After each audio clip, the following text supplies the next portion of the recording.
Bismillahirrahmanirrahim. Alhamdulillahi Rabbil Alameen. Wa sallallahu wa sallama ala Sayyidina Muhammad wa ala alihi wa sahbihi ajma'in.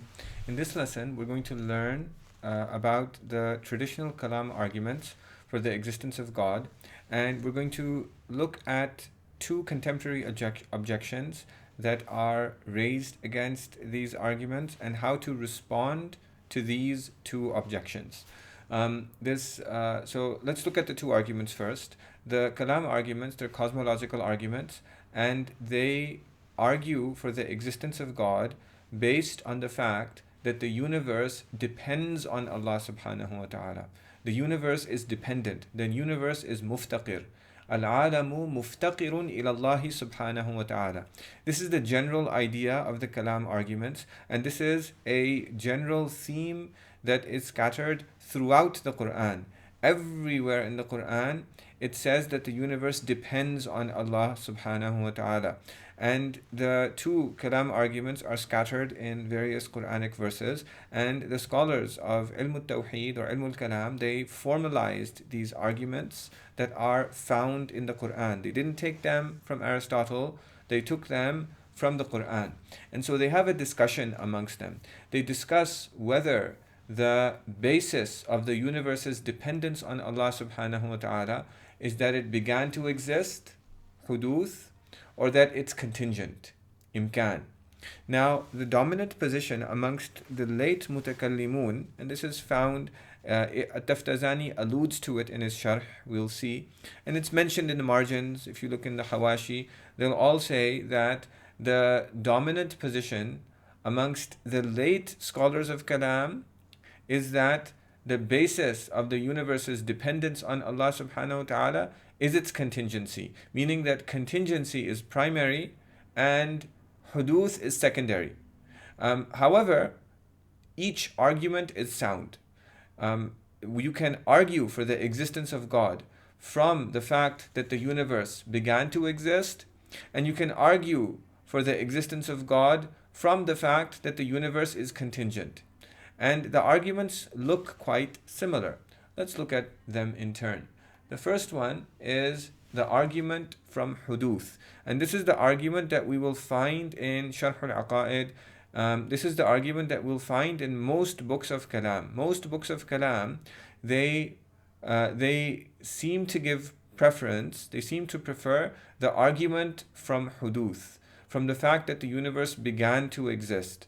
And the reason why they prefer this argument is that it explicitly rebuts a claim of their main opponent. The main opponent of the scholars of Kalam is the Faylusuf, the Neoplatonic philosopher like Ibn Sina, who inherited from Aristotle the belief that the universe is contingent but it did not begin to exist. So they had an argument from contingency through which they proved the existence of God. So they believed in God or something like God. It wasn't the God that we believe in.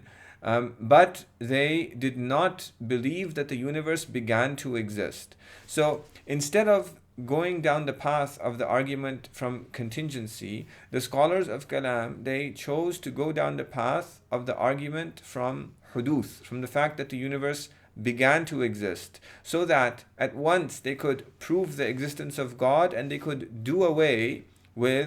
explicitly do away with the aspersions, the false arguments of the falasifa who wanted to say that the universe did not begin to exist. So it's a sound argument, but it's particularly appropriate given their opponent.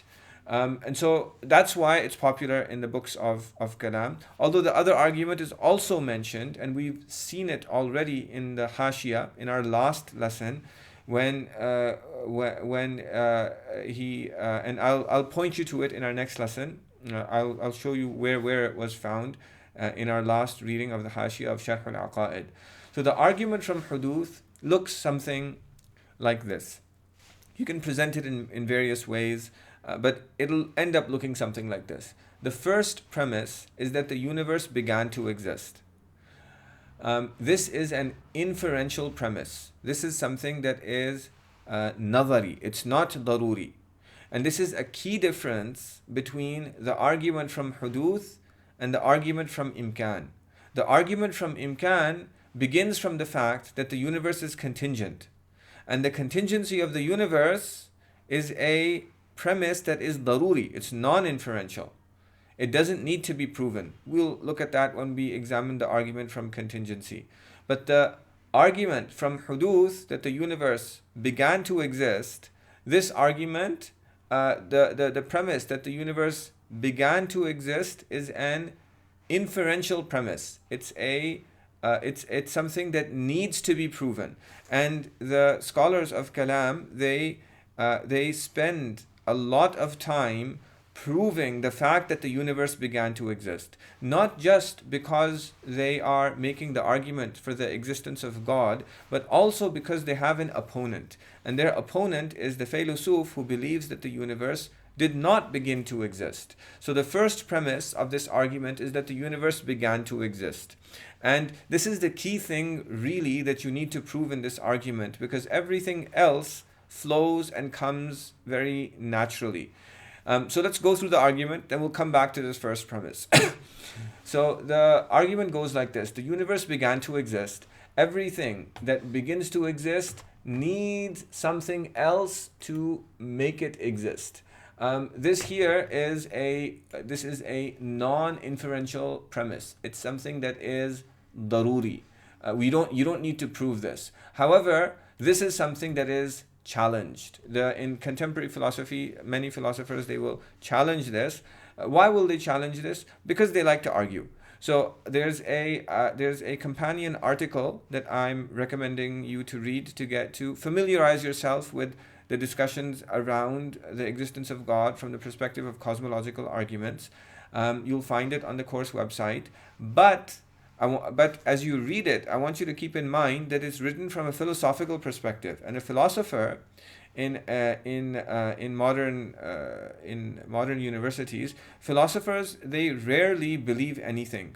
But there's some who do, but then they become the targets of argument and debate. And the training of a philosopher is in being able to formulate an argument and counter-argument and counter-argument and response and counter-arguments to every single argument that you can think of. And somebody who becomes adept at doing that becomes a professional philosopher.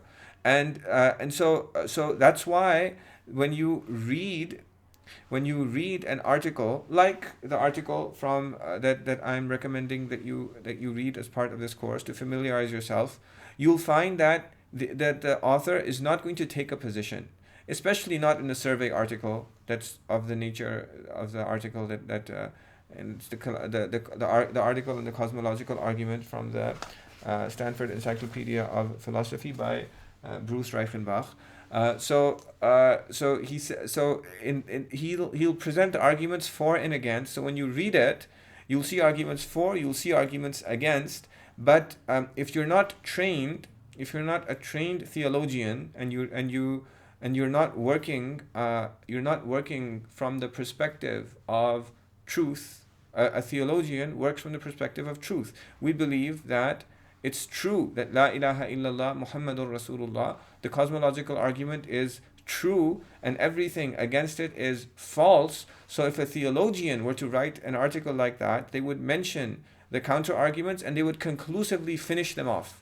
But they're not conclusively finished off, because in the modern philosophical arena, that's not something in a survey article. That's not something that can be done. And if somebody might do it in a journal article, but they would take a very small and tiny, minute, precisely defined position, rather than saying that this religion as a whole is something that is true. So the reason why I went on this digression is that you'll find that this principle, that everything that begins to exist needs something to make it exist, it is challenged.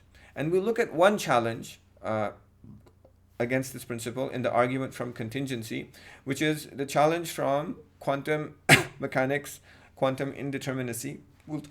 talk about that shortly. But I want you to understand that this premise, we know it to be true without inference. And every human being knows it to be true without inference. In contemporary philosophy, this is called the causal principle. Sometimes it's called the principle of sufficient reason, PSR, which was formulated by Leibniz. But I prefer not to use those terms because the causal principle and the principle of sufficient reason, they have a history, and sometimes they're defined differently. And so we're just going to put those things aside and just say that everything that begins to exist needs something to make it exist, and we know this without inference. And the way that we know this is actually because it returns to contingency. So the argument from huduth, very quickly it returns to contingency. So they'll explain why is it that everything that begins to exist needs something to make it exist. They'll say that the reason is that existence and non-existence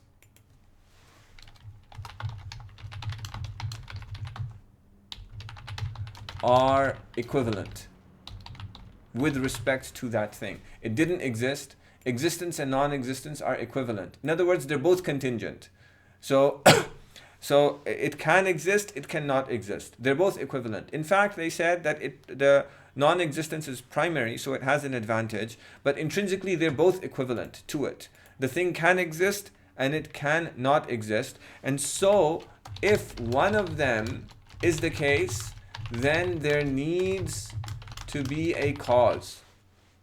There needs to be a reason. There needs to be something that made it the case.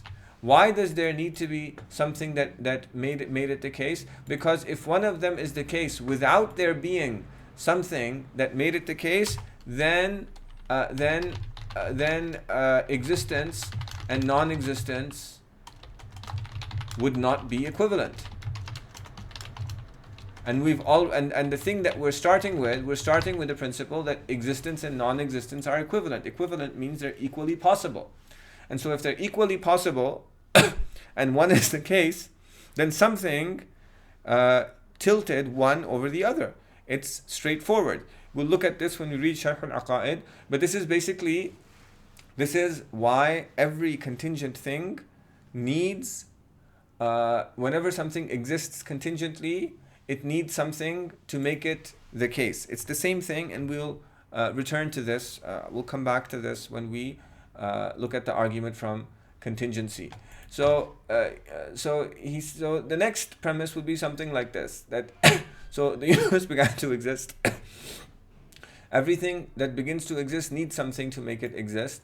So the Kalam cosmological argument in modern philosophy just ends somewhere here. It says that therefore the universe has a cause to its existence, and that tells you something about the nature of the debate in modern philosophy. In modern philosophy, it's about whether something caused the universe or something didn't cause the universe, because the scientists now are materialists and they don't believe in the existence of anything beyond the physical universe.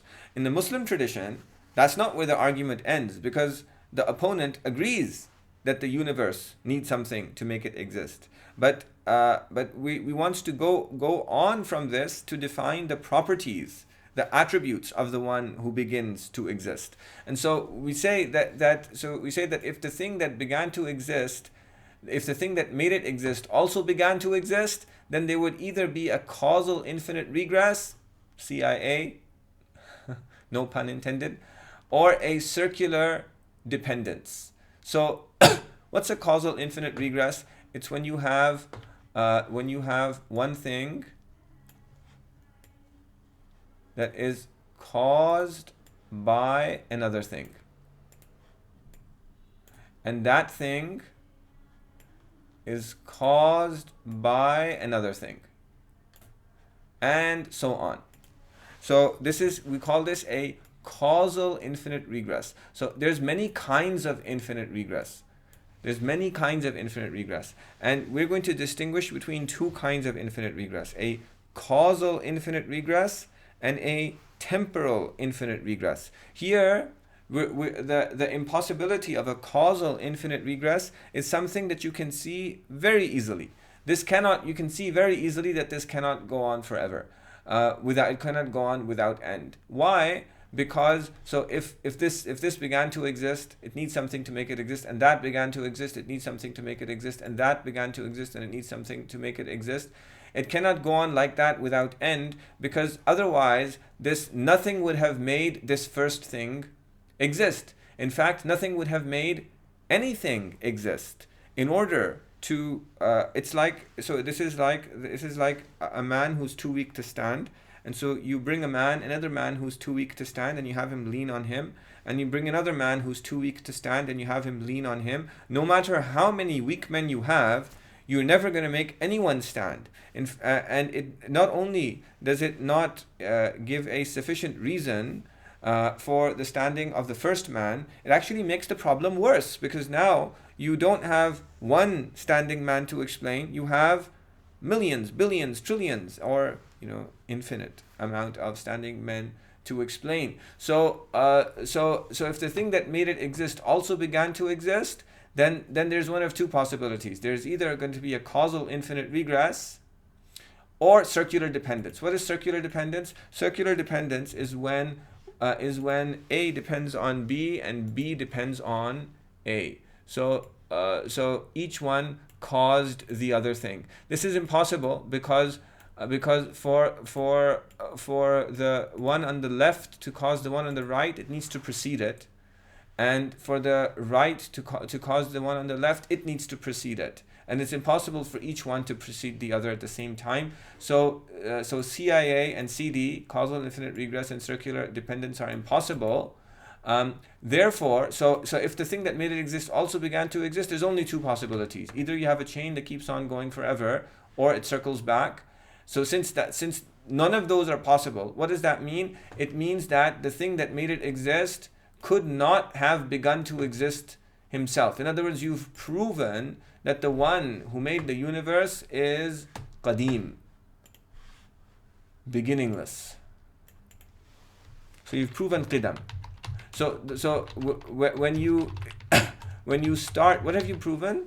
You've proven that if the need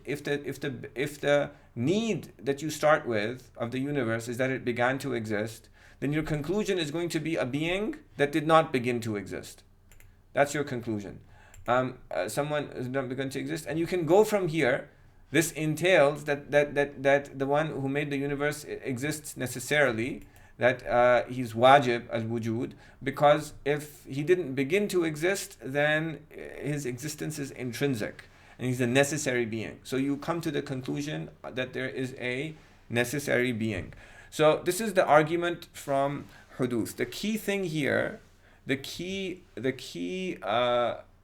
point is the key premise is the first premise, which is that the universe began to exist. How do you prove that the universe began to exist? So the way that you prove that the universe began to exist is you prove the impossibility of a temporal infinite regress. A temporal infinite regress is impossible. And another way of saying this, that actual infinities are impossible. So what's a temporal infinite regress? A temporal infinite regress is like this. So if you look at the top arrow, you have the current time, and then the previous time, and then a previous time. So there's a temporal regress, the time before, the time before, the time before. And we're saying that this temporal regress back into the past cannot go on without end, because it leads to a logical contradiction. So the difference between a temporal infinite regress and a causal infinite regress is that with a causal infinite regress, the thing before depends, the thing after depends on the thing before, because it caused it. Over here, there's no causal relationship. It's just an aggregation of one thing after another. Allahu Akbar, Allahu Akbar.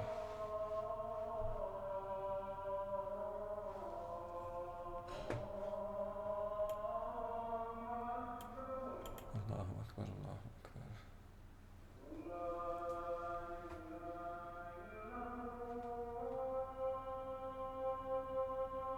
Ashhadu an la ilaha illallah.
So in a temporal infinite regress, there's no causal relationship. So the argument for the impossibility of a temporal infinite regress is different from the argument for the impossibility of a causal infinite regress. A causal infinite regress, you can see its impossibility very clearly, very easily.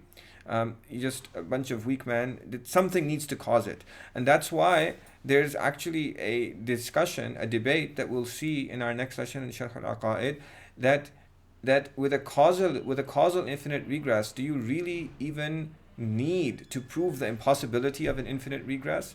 And many ulama, they believe that you don't. You can prove the existence of God from contingency without without explicitly proving the impossibility of an infinite regress, because a causal infinite regress is so clearly impossible that you don't need to prove it.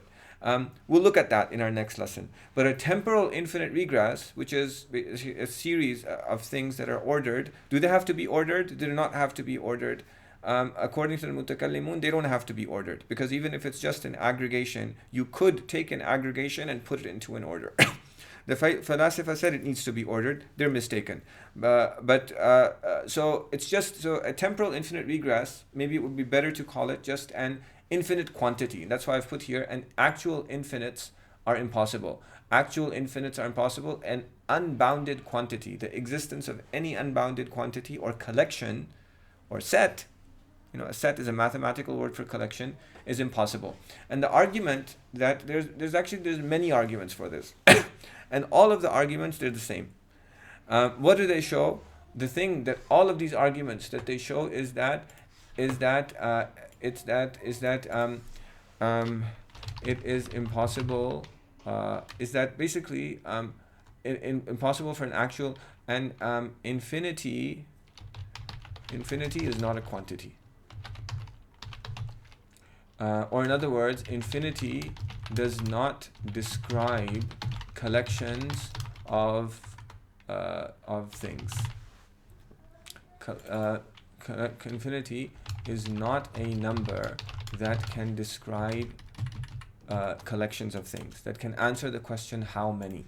And that's something that we know intuitively. Intuitively, we know that it doesn't describe collections of things.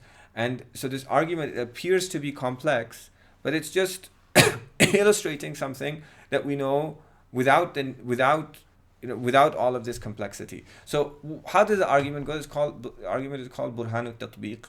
We'll look at it again in the next lesson when we read Sharh al-Aqaid. It says that let's assume that from now until the past there is an infinite quantity of time that has elapsed. This is a contradiction.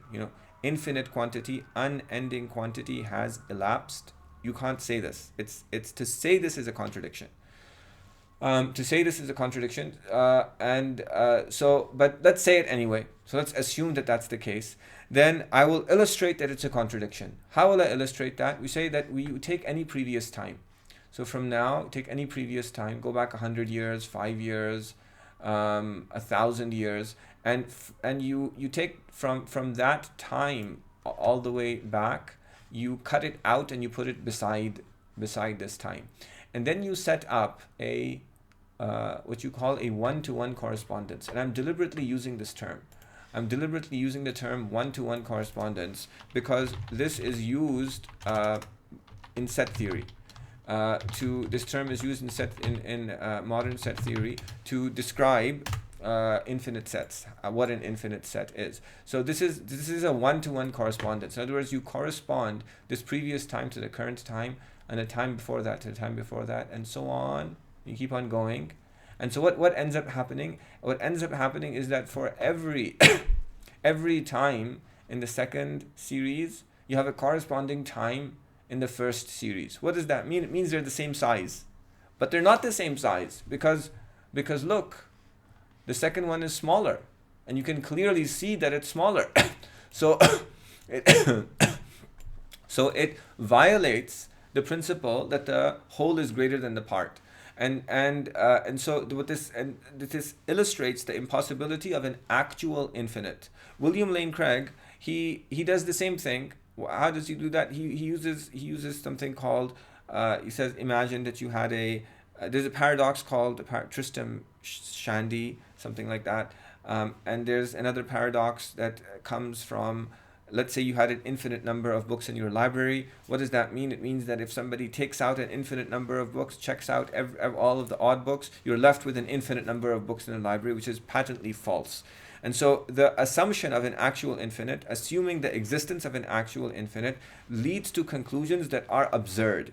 And these absurd conclusions, they illustrate what we know intuitively, that it's impossible for an actual infinite is impossible, and it's impossible for an actual infinite amount of time to elapse.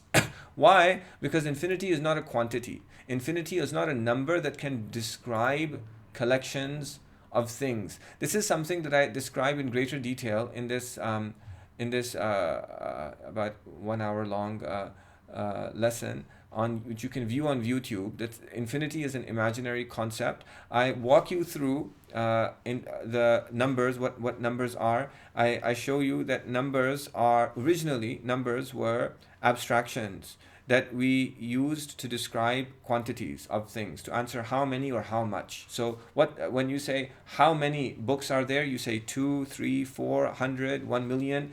This is what a number is. A number is, it's a response to how many or how much, like 5 liters or 4.5 kilograms. This is what numbers used to be. But mathematics extended the concept of numbers. So numbers in mathematics now, they include real numbers, they include rational numbers, and these numbers are not, their function is not to answer how many or how much. That's why you have imaginary numbers. That's why you have negative numbers. You can't have -2 quantity of books. You can't have quantity of books. These numbers, they are abstractions.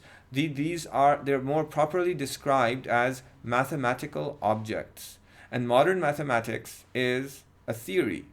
There's a field of study called the philosophy of mathematics, the foundations of mathematics, in which you study mathematical objects such as imaginary numbers, such as negative numbers, such as other things that mathematicians just make up, and they define operations on them. And as long as the operations and the objects, they fulfill certain conditions, then you have a valid mathematical system.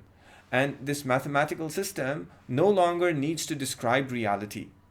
Before, numbers described quantities. These mathematical systems, they no longer describe quantities. So numbers, they no longer answer the question how much or how many. They're different things, and there's a reason why they're different things, and they're very useful different things, and they're needed in modern science. But for our purposes, numbers there's many kinds of numbers now that don't describe quantities. And just because you can make up a number in your mind, make up a mathematical object in your mind, then that doesn't mean that you can use it to describe a quantity. And infinity, it's actually not even a mathematical object.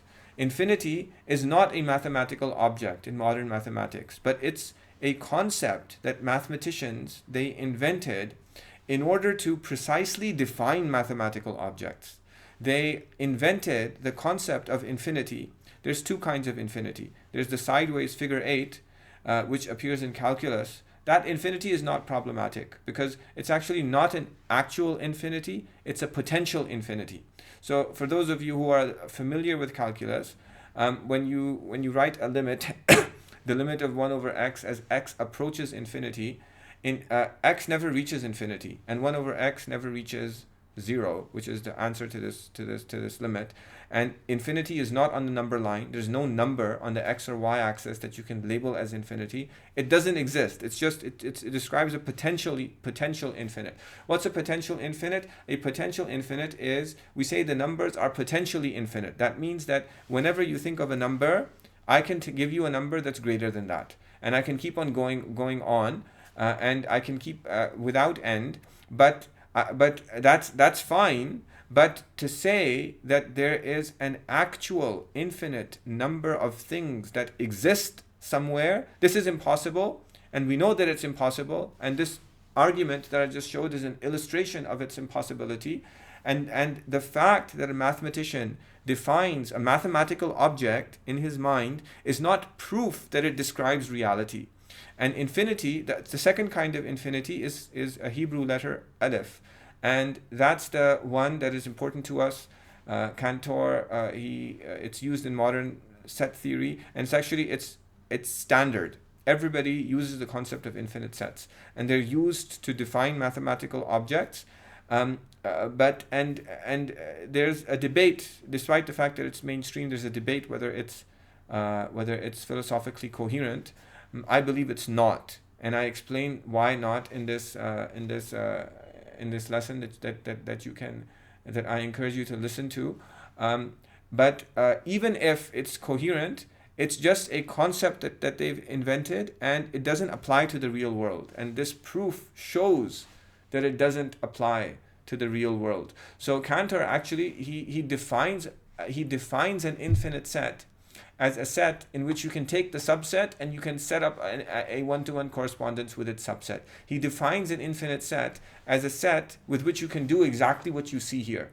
And he doesn't see any problem with it. He says, infinite set, whole is greater than the part, doesn't matter, we'll just work with it, because if we define it in this way and we define certain operations that you can do on it, you can do useful things with it in the theoretical realm of mathematics.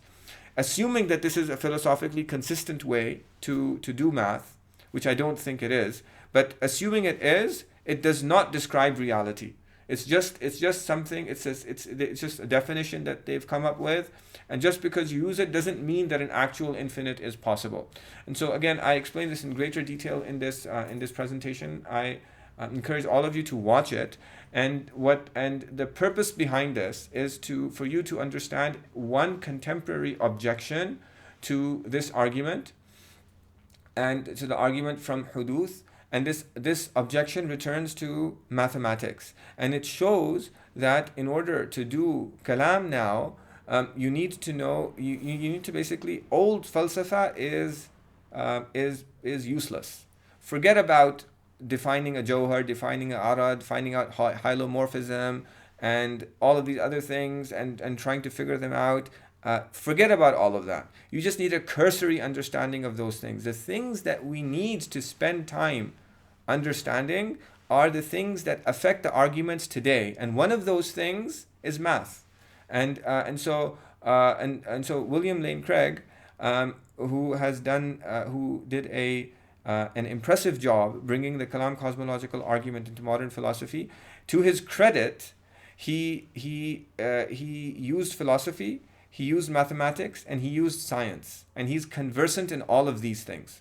And that's what makes him effective in this area, although we don't agree with everything that he says. And so the explanation that I gave here about or that I give in this presentation, infinity is an imaginary concept, an explanation of why an infinite amount of time is not possible despite modern set theory, is more detailed than what William Lane Craig does. And I'm going to show you in another, when I walk you through the argument from contingency, when you look at quantum indeterminism, he did an impressive job, but we have a better argument. So, but the lesson to take is that we need to be conversant with these things. We need to know the falsafa of our times, and the falsafa of our times is modern science and also mathematics, because mathematics is the language of modern science.